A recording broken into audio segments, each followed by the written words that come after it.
What Well, are we that's doing? actually what I wanted to get into next, because there's outside of them, there's been a lot of issues with just safety in general with streamers, people running up on them, people doxing them, people doing all these, that, and the third. And I wanted to know, do y'all feel like there's something that Twitch streamers can do to prevent this? Is this like we need to look at the audience themselves? What are some of these causes for this? One thing I think people aren't recognizing, I saw this on Twitter. It was like, yo, that IRL streaming thing is pretty bad. Like it's pretty bad, especially when you go to these conventions. Think about it. I'm agent, I'm IRL streaming, and I've got a live feed to my location 24/7. But even if somebody couldn't pinpoint me from my location, somebody around me is also live streaming me. And then next to me, they're live streaming me next to. So now somebody has a 360 feed continuously as to like my location 100%. Yeah, That's a crazy my concept. friend that went to TwitchCon just texted me about somebody, an IRL streamer was like following her and just like looking at her butt on camera and stuff like that. So there's that. I'm gonna see if she wants to pick up the phone and There's elaborate on that something later. to say Y'all go there, ahead. but this is a serious.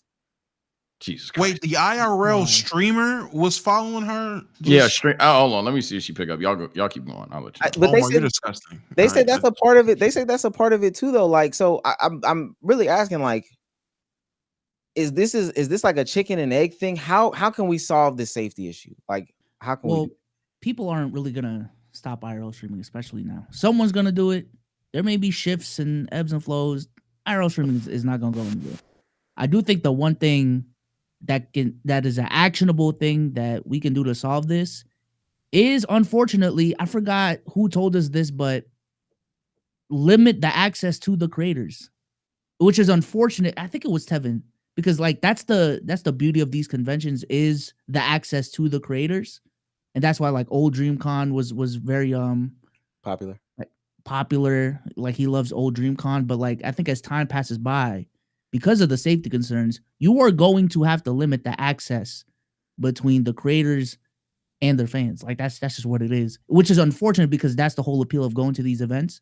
And that's why honestly we go to DreamCon, is to actually see our viewers, dap them up, take pictures with them. But if the safety concerns outweigh that experience, you have to do what you're gonna have to do. So Oh, I thought that was going to say something. oh no, no. If anything, I would just say, Souls. I don't know what I was going to ask you originally. I know you had said that no matter what, it's Twitch's responsibility because it's their security, it's their event. Would you feel the same about RDC when it comes to DreamCon? So like the DDG fight or whatever incident happened, if someone would have got hurt or whatever the case is, because that security was not on their P's and Q's for real. Because I ain't gonna lie, they really weren't. They were just making sure people didn't get in with nothing, and they really didn't check you. And somebody could have really got hurt in there if somebody wanted to. Is that ultimately, oh, that's RDC because they hired the security, or is it whatever? I would say so. Well, not whatever, but you know what I'm saying. Yeah, no, I would unfortunately put it on RDC, or I mean that's just the reality. I mean, even when we talked about Astroworld and how much liable Travis Scott is for Astroworld, I'm pretty sure I maintained the same sentiments of like, yo, Travis Scott, this is your event. I don't give a fuck if you didn't actually put your hands on these people. Um, you, it is your responsibility as the owner of this event to hire the right security, hire and talk to the right people who will manage security, even if that's the case. Like ultimately, it falls back to you because it's your event. Same But thing with like the wedding.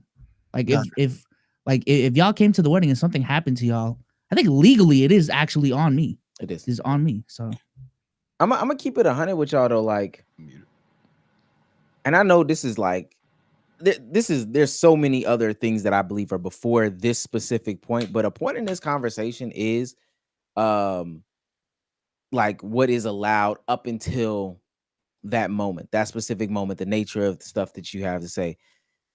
What Dan Clancy, I think he is definitely not the person to be passing on this message, especially in that specific time.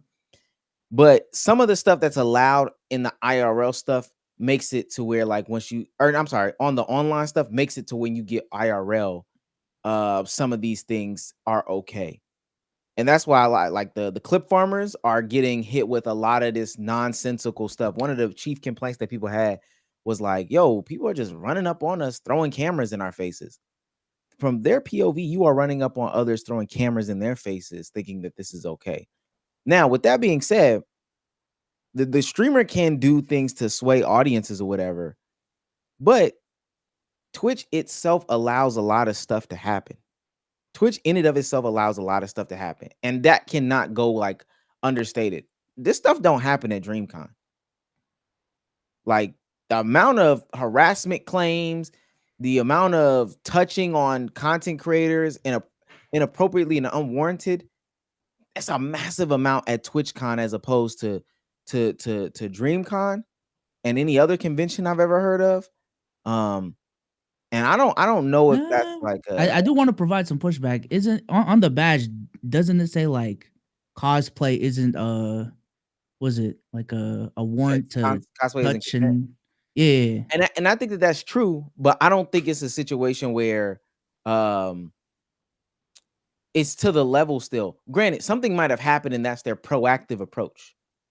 But I don't remember the year before people were saying like, yo, massively, like, yo, people are like touching people crazy. Dog, I was scrolling down. I was trying to make a video on my channel about this. At some point, we had to be like, all right, this is enough. This is enough. Like, we have enough examples to really hammer these points home.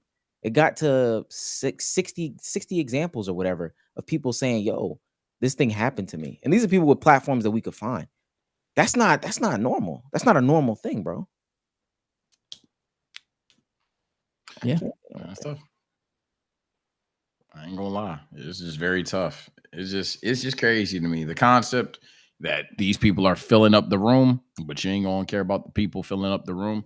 It really makes me question why so many people want to go to TwitchCon. I mean, I've even had my once recently, very recently. I thought about going this year, right? But when all this stuff gets out, it kind of just like deters me entirely.